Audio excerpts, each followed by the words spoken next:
You got a shitty ponytail. Ugh, that's not how you get a guy. You're like 36. What are you doing with a ponytail? Yeah, note to ladies, don't wear your hair in a ponytail. Wear it down on your shoulders. Hey! We're recording the podcast! Shut up! Good morning to you, wherever you are, because it is Morning Somewhere! for June 11th, 2025. My name is Bernie Burns, sitting right over there. Happy to report she does not have a ponytail. It's Ashley Burns. Say hi to Ashley, everybody. Well, not today. Couldn't do it today.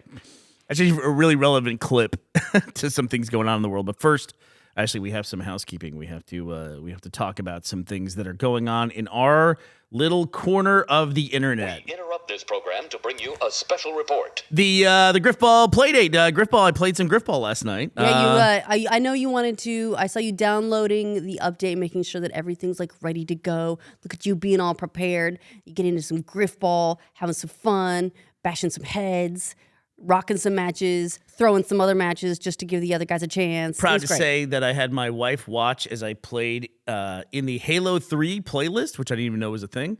Played some King of the Hill. You were a really good king. On Guardian, and I fucking destroyed. I think I did. I went like 15-2 most time in the hill zone. Most captures, I was just like, I could not be stopped. Buddy, you kinged so hard. I heard there's some protests this weekend about it. I could actually...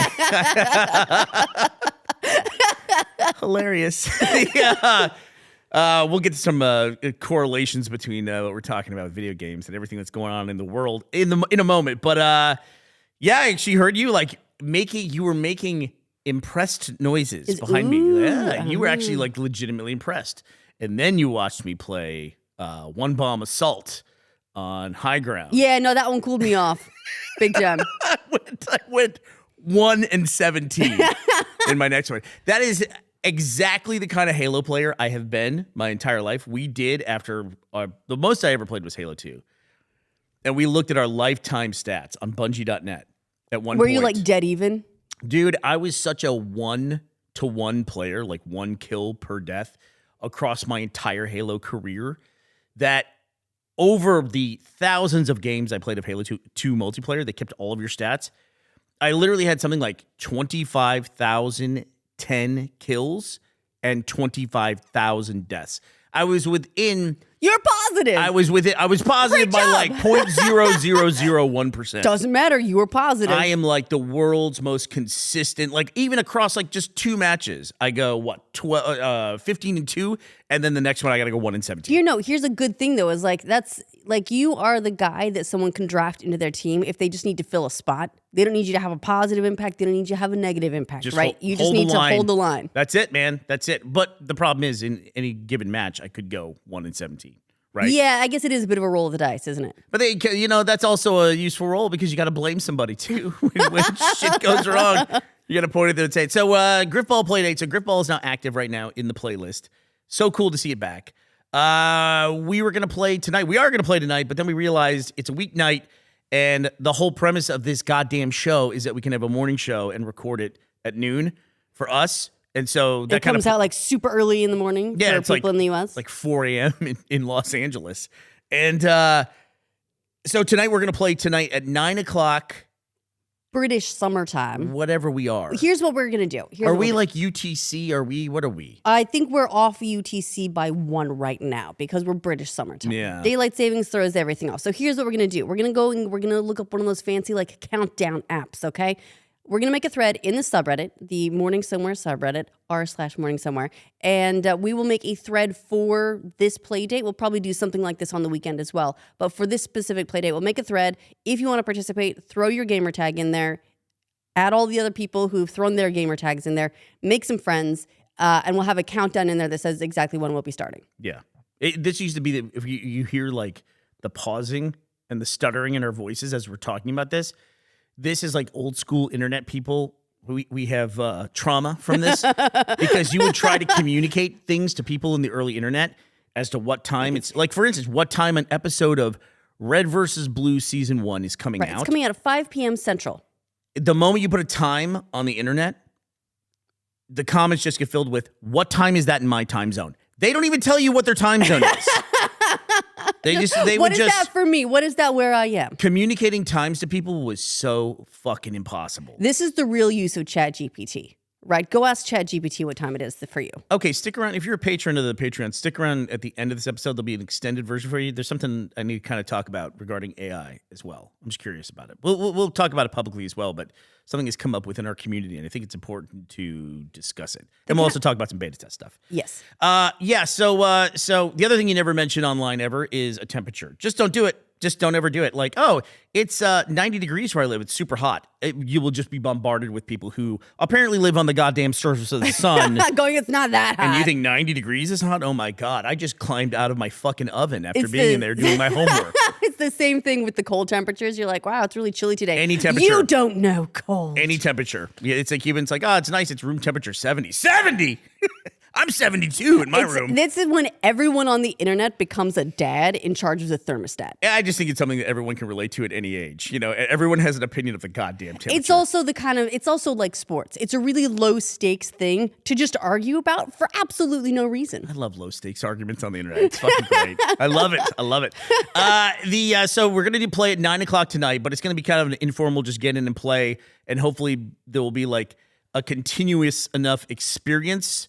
We're going to organize this in the subreddit. There'll be continuous of where people, when they get off work or school or whatever. Just people can roll in, people can roll out. Yeah, and it'll go. But then this Saturday we'll have a more formal one, just because it makes sense on the weekend.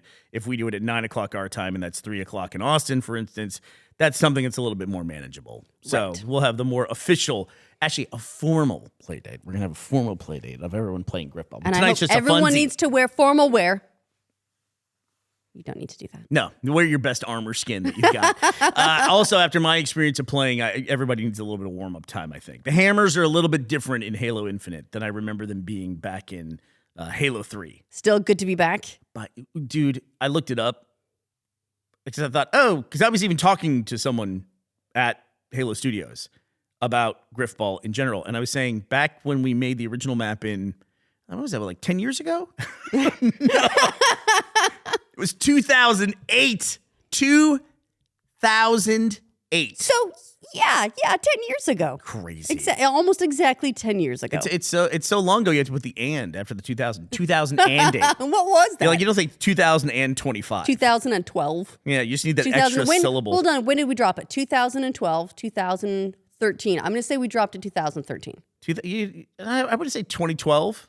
All right, so talking about the correlation between video games and what's going on in the world. The big headline right now is that Khaby Lame, who, if you don't know that name, you probably know the dude, who he's the most followed person on TikTok. That's me. I didn't know his name. That's Ashley, you're Khaby Lame. That's me. But I know his face. As I saw, Absolutely. I saw an article about this, like, most followed TikToker in the world, and I was like, I had no idea, who is this? And I looked and I was like, oh, that guy. So for me, he's like that guy. I absolutely know his face. I just never put a name to it. Here's the thing. It's really tough to describe how you know this guy because we're on an audio podcast, and his shtick that he started with goes like this. Has no audio. Like, he's the guy who goes like this.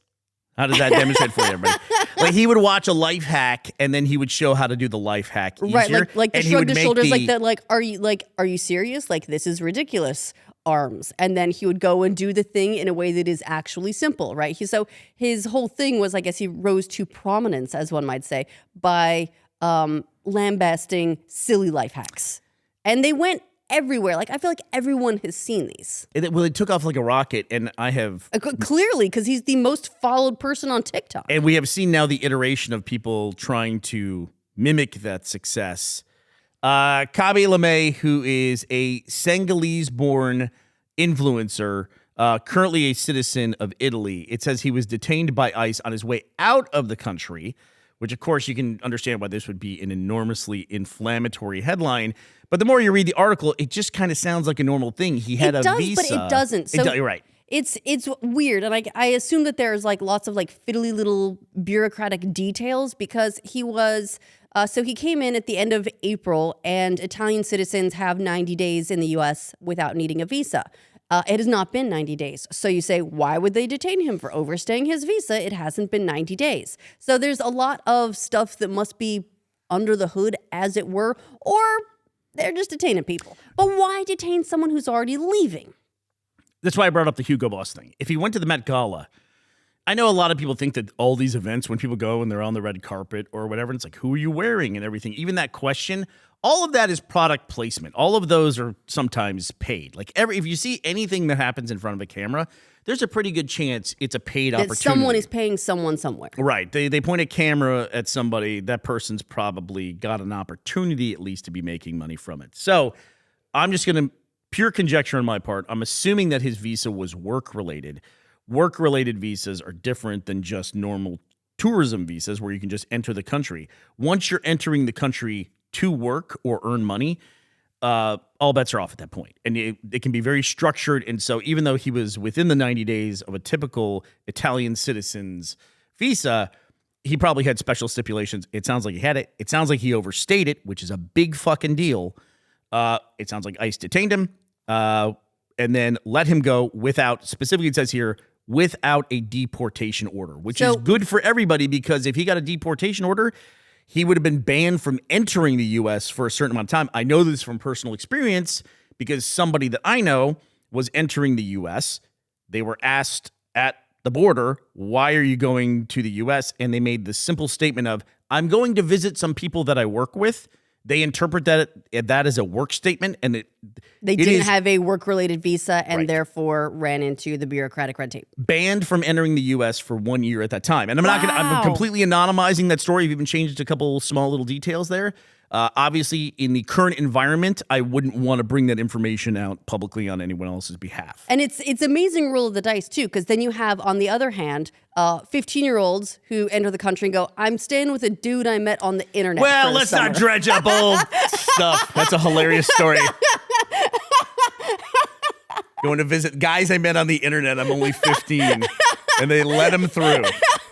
Fucking crazy. That's a long old story. You just never know, I guess. You just never know. I've also been in situations too where I was traveling with someone and they were currently between visas, but they had a letter from the consulate that gave them specific permission during that interim period until the paperwork was finalized. Right, almost like a patch visa or something, right? Where it's like they're in a gray area, but here's their authorization. I watched it take place firsthand where they showed the letter. I watched it from afar because I couldn't be there at the station with them. They handed the letter over. The agent just read the letter and just looked at him. We were re-entering the U.S. from another country. Looked at them and just said, no. What? That was it. Just no. Like a complete deadpan, utter lack of humanity in the face. Just no. And then what? That's it. That was it. It was just no. No solution, no further discussion. That was it. It was just no. And the ball's now in your court. How would you like to counter my no? Please? I guess you just live in the customs area for the rest of your life? Yeah, okay, I guess I just stay at this spot in line until this is resolved. I'm about to tell an incredibly privileged story. Trigger warning. Then it was escalated to one of the supervisors. The supervisor, and I was right nearby, the supervisor walked over, got within about 10 or 15 feet from us, saw me and goes, Burnie. Oh, God. Recognized us from our work online and then goes, oh, yeah, this is fine. Let him through. What if we weren't that? Right. Like, what if you're just like a normal dude? How do you resolve that? Right. How do you resolve that? And I got to see that firsthand. By the way, it's always been that way. Airport, customs, people think things have really changed. Customs people have always been very aggressive towards people trying to enter the country, extraordinarily aggressive. It's almost embarrassing when you see it firsthand. Also, airport security has always been a big deal. I know somebody, he has a story where he was traveling in the 70s and the 70s. Okay, this is going to be a good one. In the 1970s. I mean, there was terrorism in the 1970s. We associate everything as being post 9/11. But it's a guy I knew who was a rodeo cowboy, and he was in team roping, where one guy ropes the head and one guy ropes the feet, and that's it. So he's traveling. This is such a Texas story. Go ahead. Yeah, there you go. He was traveling with his team roping partner, and apparently they carry their ropes in cans, and they coil them up in cans. That's how they travel with them. I didn't know that. So he ran this can through the X-ray machine, and the X-ray tech is sitting there looking at the screen with a furrowed brow, turns the monitor around to where they both can see it, and asks his buddy, goes, what's this? What's all these lines? No. Like, there's a bunch of lines Okay, go ahead. in the can. And his buddy goes, "That's dynamite." Jail. Jesus. Put him in jail. No, They put him in I jail. can see He where missed that's the going. event and everything like that. So you've never been able to make a joke. At least in my lifetime, you've never been able to make a joke at airport security. So it's No. serious business. They professionally don't have a sense of humor. Yeah. So it's incredibly bad timing. This happened. I'm glad he was able to, thread this needle, because it could have been in the current environment also something like, look, we're going to show that influencers We're gonna are make able- an example. There you go. Exactly. And I'm glad he was able to avoid that. I'm glad there was no deportation order, but it does kind of sound like a normal thing. My advice to you in the future, if you're in any country on a visa for any reason, just don't fuck around with it. You know what I mean? It's like, pay attention to the stipulations of when you're supposed to leave on the visa, because you can cause a big problem for yourself. Right. Also happening though, Bernie, is you're getting Instagrammed.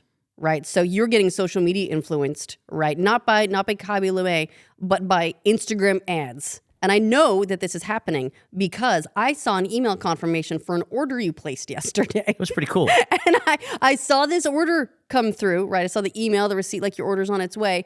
I looked at it and I went, Bernie got Instagram. I bought a I knew solar exactly what this lantern. was. I bought it was like $40. You're the one over there, hey, my Switch is 2 days late. Let me investigate other ways to get a Switch too. Yeah, but in the end, I bought a $40 chose patience. I'm not shaming you for the lantern. I'm saying that it's like It'll never need there's- batteries. There's it makes money at some point. No, but there's a pattern here, and this has happened for me as well, where an order will go through, and you know exactly how that order came to take place, right? You see this solar-powered lantern, and I went, oh, I saw that on an Instagram ad, and instantly bought that thing. You've been influenced. I've been influenced. And can I say, this is a very silly thing. I've bought a lot of things based on Instagram ads, and I've been astonishingly happy with most of them. It's like they've got my number, and that's a good number. It works. I think I fucked up though. I'm wondering if it's been like this for everybody. I bought one thing off of like in the middle of my reels, like the fourth or fifth reel, they show you the ad, right? Right. I bought one thing, or I clicked on the shop now link, which is probably all they okay. know. Always dangerous, sure. Since then, my little segment where I get one ad is now 4 ads. Oh no! So I think they're punishing me by because they're like, clearly we know that you buy stuff I'm a if sucker. you see the stuff, so Right. we're going to show you more stuff. Yeah. I thought you were going to go down the like now all you see is solar powered lanterns. Well, there's or some of that something. too. Yeah. I wonder if there's some sort of guide out there for how you can tailor your algorithm intentionally. Because I told you a while ago, right, that Blippi was making thirst traps for like, I don't know, moms on Instagram or something. Wait, which Blippi? Is it New Blippi? New Blippi's New doing Blippi. thirst traps? Did you not learn from original Blippi? What you think the original Blippi's was a thirst trap? I don't think that's what that was. I think, according to original Blippi, he was trying. Blippi, by the way, is a child's influencer, and Like the original Blippi. Huge trigger warning here. Sometimes you're amazed that when you're removed from a community or you're not part of it, you don't hear about things, and then you're like, how is that not a bigger deal? The original Blippi wasn't canceled, but he would just kind of moved away from being Blippi and handed the reins off to somebody else, past the Blippi crown. Recast the Blippi. I think what happened is After he it- sold it and made a ton of money and then was like, I'm out. And then, well, I think he's still involved with it. I want to say in some way, probably. Maybe he's executive producer or something. What are we? Anyway, story Here's our continuing. Blippi economics, our deep dive on the world of Blippi business. Anyway, we're bearing the lead here. He handed off the reins to Blippi Hosting after it came out that he did a Harlem Shake where, huge trigger warning, he took a dump on another guy's chest. And it was just a video that surfaced after years, and he completely owned up to it. It And was said, like, yep, I did that. when I was a starting influencer, this is paraphrasing here, he was like, I tried a bunch of different things to try to make it, and some of the stuff I'm not super proud of. I keep getting stopped at the airport. It's really weird. They pulled my Fortnite skin. But Khaby Lame has one of the Icon series Fortnite skins. That's also there's how not many I of know him. those. There's not many. I was looking at the list of them and trying to see like when was the first Fortnite skin that was based off a person. This is a trivia question. Who was the first real person, to have a Fortnite skin in Fortnite? Ninja? It was actually Marshmello, the musician. Oh, really? Which is kind of a weird, like, gray area because he's one of those. Marshmello also had a concert, didn't he? Well, he also wears a mask the whole time. Okay. So it's kind of like. So it's like, yeah, but also. Yeah, but Ninja was the first, like, I guess, full human. I don't know what you call it. Like, First full face? I don't know. Are streamers real people? I don't even know. But we were talking about taking someone's clips and putting it online. While I was looking at this stuff, I was reminded while looking at Khaby Lame's videos that the biggest Rooster Teeth video ever on YouTube is not on any of the Rooster Teeth channels. It's a Funhouse video. So let me ask you this. So Funhouse, which was our LA-based gaming group, you should go check out Inside Games. Yeah, and they've got there's some of the former Funhouse are also Astro Goblin. And then Answer For It, James Willems and Elise have started a new thing. The clip from today was from one of their videos. It's from this viral moment. What do you think was on YouTube, what do you think was the highest viewed Funhouse video of all time? Just give me a number of I'm gonna say a couple million views, and I'm gonna say GTA related. It's just over 4 million views. It was one of the drunk things they did. Oh, I see. Okay. There was a period of time where we like, did like drink a bunch and do shenanigans. The highest viewed Funhouse video and really the highest viewed Rooster Teeth video on YouTube of all time. There is a 37 million view video of Bruce talking about ponytails From the opening today. Yeah, from the opening today in GTA, and somebody clipped it and did a little bit of editing work. They zoomed in on Elise's face. It's a really funny viral moment. It has 37 million views.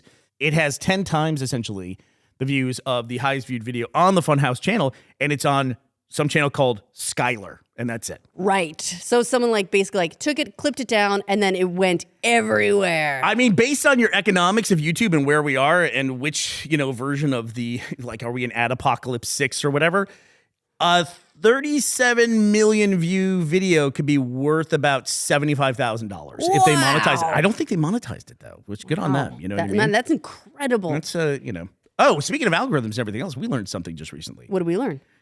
So we don't monetize our content with ads. We've been doing this a long time. You think we would have realized this?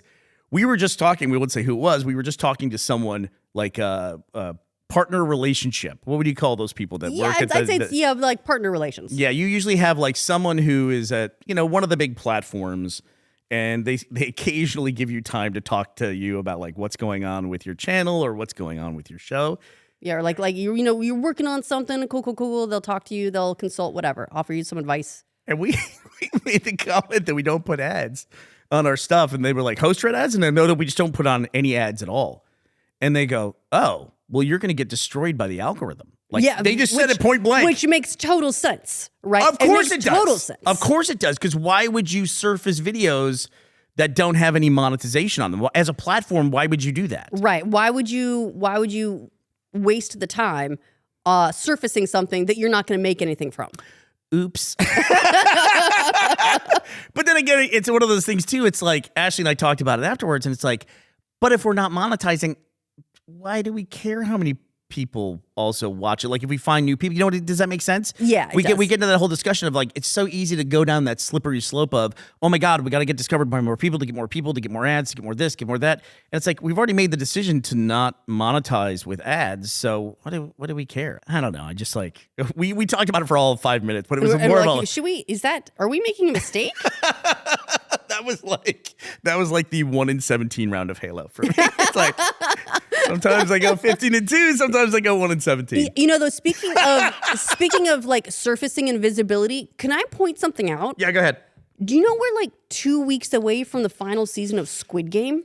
No, I did not know that. You mentioned that, and I was just what the fuck are you talking about? Yeah, no, it's coming out on the 20-somethingth of June, right? So it's coming up imminently in the next 2 weeks. I feel at this point for the previous season, they were rolling out the giant creepy doll on barges and stuff for all this promotion. You couldn't escape the fact that Squid Game season 2 was coming imminently.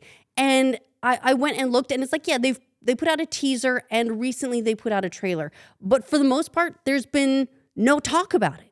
Yeah. Nothing. Are they waiting for some sort of post-release blitz, or are they counting on it making a bunch of conversational waves like the season 2 did, where you can't escape it after it comes out? I feel like it's really weird that the final season of this huge show isn't being publicized by Netflix more at this point. Maybe they didn't monetize it. They gotta hit that little switch, Ashley. They should learn from media moguls like us. They should learn to do it. Yeah, I'm with you.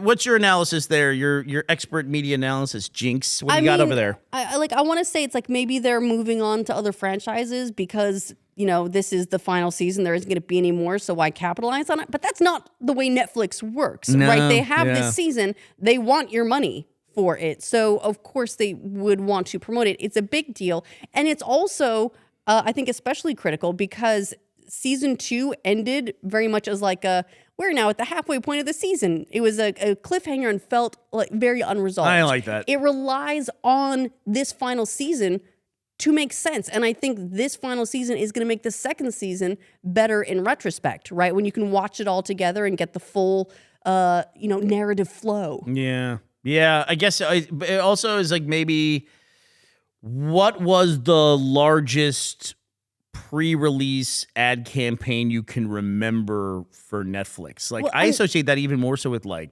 Amazon does a better job with like Lord of the Rings and the Tomorrow War.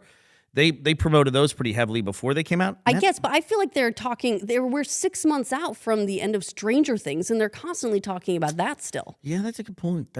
It feels like there's a lot of just like endemic marketing for the Stranger Things cast as well. Like people are just fascinated by those people. Maybe. It's a little bit harder too because it's a foreign series, for Netflix. It is, but it's one of the foreign series that blew up domestically no for question, Netflix it's as huge. well. So Yeah. I don't know. I guess I'm just a little bit confused that it's so close and that I feel like I know that by accident. Yeah. They should all come visit the U.S. and then get deported. Or not, excuse me, not deported, detained. They should get detained. They can detain the cast of Squid Games During their huge. press tour. Oh my God, it'd be enormous. Imagine. Yeah, they get so much free marketing from Remember, that. you guys are going to need work visas. Yeah, you're gonna pay attention to your work fees. Hey, can I draw a couple of threads that we're talking about here together? Please do. So in the super viral Funhouse clip, Rahul Kohli is in that, and it was just announced that he is joining the cast of the Mike Flanagan Carrie series. So congratulations to Mr. Kohli. Consistently working. God, I love it. I love to see actors who are just like crushing it out there, getting stuff done, man. Yeah, who are enthusiastic and passionate. And I feel like he's Mike Flanagan's kind of got that Wes Anderson thing going on where he's got people that he likes to work with. When he finds one, he hangs on to them. Yeah. And Rahul Kohli seems very much like one of those actors. I also like to see that as well. You know what I mean? Because you want to see those people when they work together. It almost becomes like these little mini troops that are in Hollywood, and they consistently produce good material together. Yeah, so very exciting stuff. Yeah. Speaking of thirst traps, by the way, it brings a lot of threads back together. So you were talking about thirst traps. I didn't even get to the best part. He's now doing thirst traps, not Rahul Kohli. The Blippi. He's a living thirst trap, Rahul Kohli. Blippi 2 is doing thirst traps with the purple wiggle now. What is happening? And I can't scroll past them fast enough to tell them to stop showing these to me. That sounds egregious. That sounds disgusting. What is the link to one of these thirst traps you're talking about? I wasn't informed the purple wiggle was part of it. Is it the original purple wiggle? Because that guy has to be like 70 at this point. No. It's like there's like this like young, good-looking purple wiggle that's like, I don't know, got all the moms hot and bothered now. So, but why are you guys thirst trapping it on Instagram? Why is this necessary? It's just not something I need to see. I want to correct myself, though. I don't want to be ageist, though. That isn't to say that someone in their 60s cannot be a thirst trap. I promised I would never use those again. You gotta stop. You need to erase that. Erase it. Out of context, no one's going to know what that is. It's a longer clip. That's the bad one. All right, well, I want to say a big thank you to today's thirst traps. Esteban Ramirez, XI Motionless, That Brendan Kid, and Raphael Palafox. I got a double duty there because I missed them yesterday. Thank you all for sponsoring this episode of our show at patreon.com/morningsomewhere. Did you just say thirst straps? Thirst traps. All right, well, that does it for us. Stick around if you're a patron. We got something to talk about really quickly. But that does it for us today. What is it, June 11th, 2025. We're going to be back to talk to you tomorrow. Play some Grifball with you tonight. We hope you will be there as well. Bye, everybody.